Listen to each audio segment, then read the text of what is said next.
Hayırlı akşamlar. İyi akşamlar, hoş geldiniz. Hoş bulduk. Hayırlı Ramazanlar. Hayırlı Ramazanlar.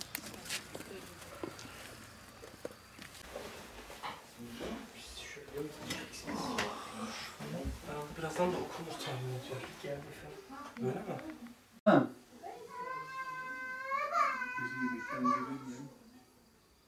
Hatice'ye kaldık ya aşkım. Hoş geldiniz. Aşk kalmayın da. Senin götüreceğim seni al ya. Gel. Gel orucunu aç gel.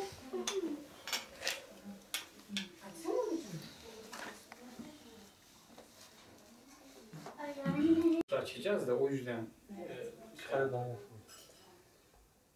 Şu an var mı? Camide veriliyor. Bir kere olur var ya. Daha yemiyor.